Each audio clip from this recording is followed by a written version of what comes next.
افسانہ مورا سیاں منہ سے بولے نا، رائٹر سکینہ سگل حسین۔ عاشی میں ہیلپ کر دوں؟ نوافل وہاں سے گزر رہا تھا جب اس نے اسے بیزار دیکھا تو کہا۔ وہ جانتا تھا اس کی یہ پیاری سی کزن کو میتھمیٹکس بالکل بھی پسند نہیں رہا، اور اب بھی وہ میتھمیٹکس کی کتاب اور نوٹ بک سامنے رکھے ماتھے پر بیزارگی کے شگن سجائے کچھ حل کرنے کی ناکام کوشش کر رہی تھی۔ ابھی وہ کہہ کر چند قدم اس کی طرف بڑھا ہی تھا کہ عاشر بھی وہاں پہنچ چکا تھا اور اس کے ہاتھ سے پینسل لے کر سوال حل کرنے لگا۔ عاشی نے ایک نظر سامنے بیٹھے اپنے اس کزن کو دیکھ کر پھر سامنے کھڑے کزن کی طرف نگاہ دوڑائی جو خاموشی سے کھڑا اسی کو دیکھ رہا تھا۔ اور ویسے تمہارے دوسرے کزن عاشر سے یہ نوافل زیادہ نائس اور گڈ لکنگ ہے۔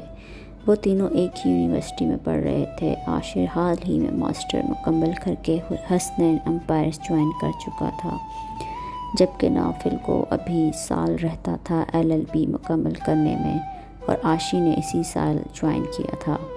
وہ دونوں لیکچر لینے کے بعد یونی کے باغ میں رکھے بینچ پر بیٹھ چکی تھیں، اور نوافل ان کے لیے کینٹین سے کچھ لینے کو گیا تھا تو رابعہ نے اس کے جاتے ہی کہا۔ عاشر کے ابا، دیکھیں اب تو میرا بیٹا اپنی تعلیم مکمل کر چکا اور آپ کی خواہش کے مطابق آفس بھی جانے لگا۔ اب آپ کو عاشی کے لیے ناصر بھائی سے بات کر لینی چاہیے، ورنہ مجھے اجازت دیں میں خود رخسار آپی سے بات کرتی ہوں۔ آج رافعہ بیگم کو پھر سے اپنی پسند کے موضوع پر بات کرنے کا موقع مل گیا تھا، اور کچھ عاشر بھی عاشی کے لیے اپنی پسندیدگی ظاہر کر چکا تھا۔ کر لیں گے بات، اتنی بھی کیا بے صبری ہے؟ حامد نے اخبار کی تہ لگاتے ہوئے مصروف سے انداز میں جواب دیا۔ عاشی یونیورسٹی پہنچ گئی، پر تمہارا بچپنا نہ چھوٹا۔ وہ اپنے چھوٹے بھائیوں اور باہر سے آئے ان دوستوں کے ساتھ کرکٹ کھیلنے میں مصروف تھی، جو خود کے سکس لگانے پر اب شور مچا رہی تھی، جس پر رخسار کو اس کی اس بچگانہ حرکت پر مزید غصہ آیا۔ نوفی بھائی آ گئے، آپ ہی دوبارہ سے میچ شروع کرتے ہیں۔ گڈو اور کٹکو دونوں نے باہر کے گیٹ سے بائیک اندر لاتے نوفی کو دیکھ کر زور سے چلائے۔ نوفی بھائی ہماری ٹیم سے ہوں گے؟ ٹھیک ہے، اور میں عاشی کی ٹیم سے کھیلوں گا، عاشر نے بھی اندر سے آتے ہی ہانکا تھا۔ اتنی دیر میں نوافل بائیک کھڑی کر چکا تھا۔ کچھ دیر پہلے والی خوشی ساری عاشر کو اس کا ساتھ بنتا دیکھ صفائے ماتم میں بچ چکی تھی۔ ٹاس ہوا، عاشی اور عاشر نے بیٹ تھام لیے تھے بیٹنگ کے لیے، اور اس نے بے دلی کے ساتھ گیند ہاتھ میں لیے بالنگ سائیڈ سنبھال لی تھی۔ اس کو عاشی کے ساتھ کھڑا دیکھ کر اس کا دل چاہ رہا تھا وہ اسے کہیں ایسی جگہ چھوڑائے جہاں سے وہ کبھی بھی اس کی عاشی تک نہ پہنچ سکے۔ عاشی نے نظریں بچا کر سامنے کھڑے اپنے کزن کو دیکھا، لیکن وہ اس چہرے کو کبھی بھی نہیں پڑھ پاتی تھی، اور اب بھی کوشش کرنے پر بھی وہ جان نہ پائی تھی کہ وہ اسے عاشر کے ساتھ دیکھ کر جیلس فیل کر رہا ہے کہ نہیں۔ اس کا دل چاہا، ہاتھ میں پکڑا بیٹ اس کے سر میں دے مارے۔ کیوں ہے وہ ایسا؟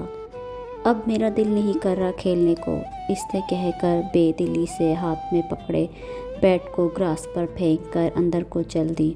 عاشی کیا ہوا بتاؤ تو؟ عاشر اسے پکارتا ہوا اس کے پیچھے ہو لیا۔ کیا یار، آپ ہی کے موڈ کا بھی پتہ نہیں چلتا۔ ایک تو گرمی، اوپر سے گاڑی کو بھی آج ہی خراب ہونا تھا۔ وہ یونی جانے کو تیار کھڑی تھی جب معین الدین بابا نے اسے گاڑی خراب ہونے کا بتا کر اس کو کوفت میں مبتلا کر دیا۔ تم میرے ساتھ اگر بائیک پہ چلنا پسند کرو تو میں بھی یونی ہی جا رہا ہوں، اس نے اس کی مشکل حل کرتے ہوئے کہا۔ عاشی، اتنی گرمی ہے اور تم بائیک پر آدھے گھنٹے کا سفر کیسے کرو گی؟ چلو میں تمہیں چھوڑ دوں گا۔ اور ابھی وہ نوافل کو ہاں کہنے ہی والی تھی کہ وہ ہمیشہ عین موقع پر بن بلائی مصیبت کی طرح نازل ہو گیا۔ نوافل کا خون کھول کر رہ گیا۔ نہیں عاشر بھائی، نوافل بھی یونی جا رہے ہیں تو میں اس کے ساتھ چلی جاؤں گی، اس نے سہولت کے ساتھ انکار کیا۔ نوافل اسی کو دیکھ رہا تھا، اس کے سامنے کھڑی وہ دھان پان سی نازک سی کزن جو اس کا سب کچھ تھی، جس کا چہرہ شدید گرمی کی وجہ سے سفید اور سرخ ہو رہا تھا۔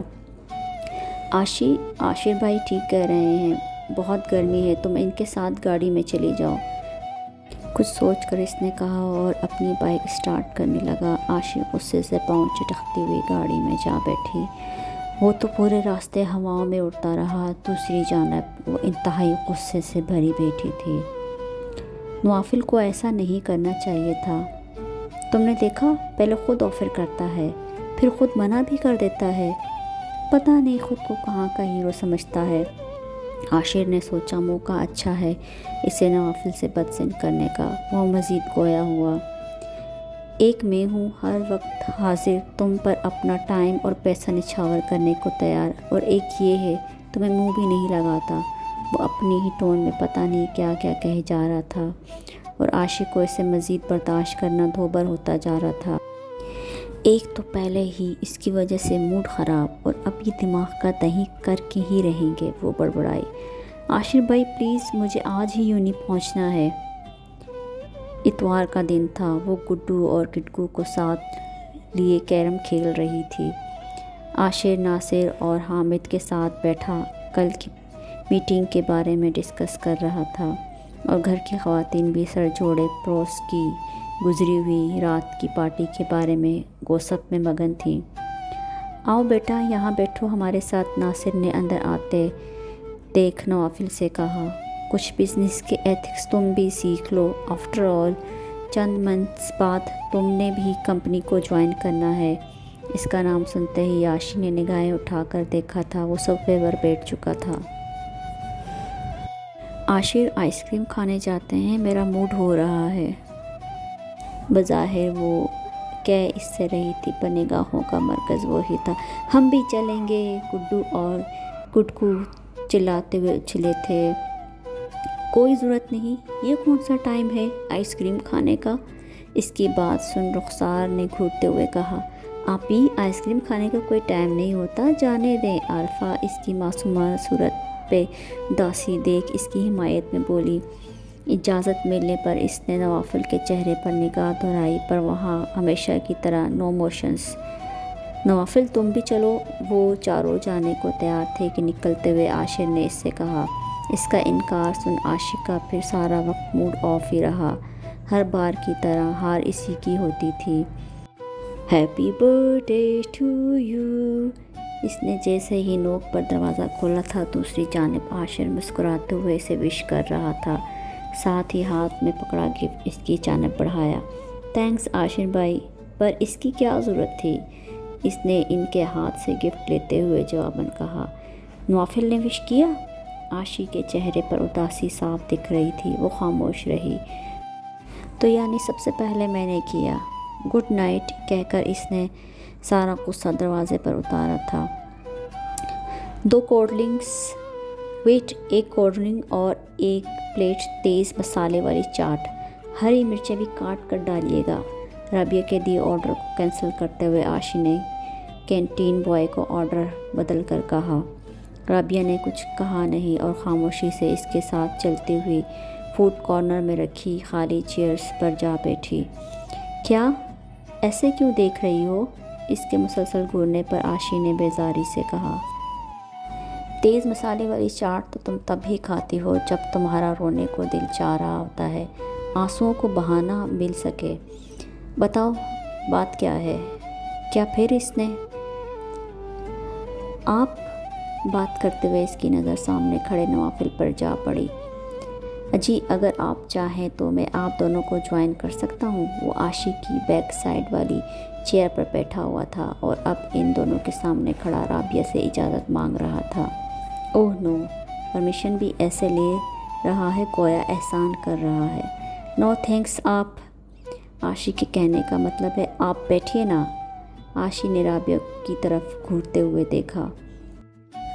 تھینکس، ویسے رابعہ تھوڑی اخلاقیات اپنی فرینڈ کو بھی سکھا دو، کہہ وہ رابعہ سے رہا تھا، پر نگاہوں کے حصار میں وہ تھی۔ تم سے کسی نے درس نہیں مانگا؟ وہ کہاں چپ رہنے والوں میں سے تھی۔ ہرٹ کرنے کا ہنر تو کوئی ان سے سیکھے۔ وہ سوچ کر رہ گئی، غصے میں اور بھی کیوٹ لگتی ہے۔ اس کے دل نے سرگوشی کی تھی، وہ مسکرا دیا۔ ہم نے 1 پلیٹ چاٹ کہی تھی، یہ ایک نوافل بھائی کی ہے، بہت تیز مسالہ رکھوایا ہے، کیسے کھاتی؟ گھر میں تو ذرا تیز مسالہ ہو جائے کھانے میں تو ہاتھ نہیں لگاتی، وہ سوچ رہا تھا۔ اس نے مشکل سے چاٹ کی پلیٹ ختم کی، نم آنکھوں اور سرخ ناک کے ساتھ، اور معذرت کرتے ہوئے وہاں سے چلا گیا۔ آصف بھائی، آپ کو میں نے تیز مسالے رکھنے کو کہا تھا، اس کے جاتے ہی وہ غصے سے بولی۔ وہ نوافل بھائی نے منع کیا تھا آپ کو وہ والی پلیٹ دینے سے، اور خود کھا لی۔ کیا؟ اچھا ٹھیک ہے، کہہ کر اس نے بیگ سے 100 کا نوٹ نکال کر اس کی جانب بڑھایا تھا۔ یہ آپ واپس رکھ لیجئے۔ اوہ اچھا، اب آپ کے بھائی نے بل دینے سے بھی منع کیا ہے آپ کو؟ وہ نوافل بھائی دے چکے ہیں۔ آہا کیا ادا ہے، رابعہ نے اسے چھیڑا۔ عاشی نے اسے ایسے دیکھا جیسے نوافل کا غصہ اس پر اتار دے گی۔ اچھا بابا سوری، رکو تو۔ اسے جاتا دیکھ رابعہ نے جلدی سے اپنا بیگ اٹھا کر اس کے پیچھے ہو لی۔ وہ سمجھتا کیا ہے خود کو، اکڑو۔ ہیڈ لائن: ہیرو نے وقت پر انٹری مار کر اپنی ہیروئن کو تیز مسالے والی چاٹ کھانے سے بچا لیا۔ احسان نہیں کیا۔ ہمیشہ کی طرح اس کا برتھ ڈے سرپرائز پارٹی کے ساتھ منایا گیا، اور سب نے اسے گفٹ بھی دیے، اور سب کے گفٹ اسے پسند بھی آئے تھے، خاص طور پر پھپھو جانے کا۔ پر پھر بھی وہ اداس ہی رہی۔ وہ سیڑھیوں پر بیٹھی سوچ رہی تھی، مسٹر نوافل، کبھی اتنے کیئر کرتے ہو کہ دل کو امید سی ہونے لگتی ہے، اور جب دل کچھ خواب بننے لگتا ہی ہے کہ دوسرے پل میں اجنبی بن کر ہر خواب میرا مجھ سے چھین لیتے ہو۔ کیوں کرتے ہو ایسا؟ کس نے حق دیا ہے تمہیں؟ پاپا، ہم قربانی کا جانور کب لینے جائیں گے؟ گڈو اور کٹکو نے ناصر کو ناشتے پہ موجود دیکھ کر بےتابی سے پوچھا۔ گڈو اور کٹکو، جلدی ناشتہ کرو، وین آتی ہی ہوگی۔ ویٹر، آپ کی مما ٹھیک کہہ رہی ہیں، وین آ جائے گی، آپ دونوں جلدی کریں، جانور لینے ہم نیکسٹ ویک جائیں گے۔ عارفہ بھابی نے عاشر کے لیے عاشی کو مانگا ہے۔ غزالہ نوافل کو کھانا پروس کر اس کے ساتھ ہی بیٹھ چکی تھی، اپنے بیٹے کو دیکھتے ہوئے بولی۔ اچھا۔ ایک طویل خاموشی کے بعد وہ صرف اتنا ہی کہہ پایا۔ ماما، مجھے یاد آیا، مجھے ایک ضروری کام تھا، جانا پڑے گا، آ کر کھاؤں لوں گا کھانا، اس نے کہا اور اٹھ کر باہر کو چلا گیا۔ عید کا دن اور ہر طرف خوشی کا سماں تھا۔ دو خوشیاں ایک ساتھ منائی جانی تھیں۔ شام میں عاشر و عاشی کی منگنی کا فنکشن رکھا گیا تھا۔ صبح نماز اور قربانی کے فرض سے فارغ ہونے کے بعد پھر سب شام کی تیاریوں میں مصروف ہو گئے۔ گڈو اور کٹکو نے ڈانس کر کے خوب مستی کی۔ پھر وہ وقت آن پہنچا جب عارفہ نے عاشر اور عاشی کی جانب بڑھاتے ہوئے ان دونوں کو ایک دوسرے کو رنگ پہنانے کو کہا۔ نوافل، اب بھی خاموش رہ کر سب دیکھتے رہو گے، یا میں سچ میں عاشی کو اپنے نام کی انگوٹھی پہنا دوں؟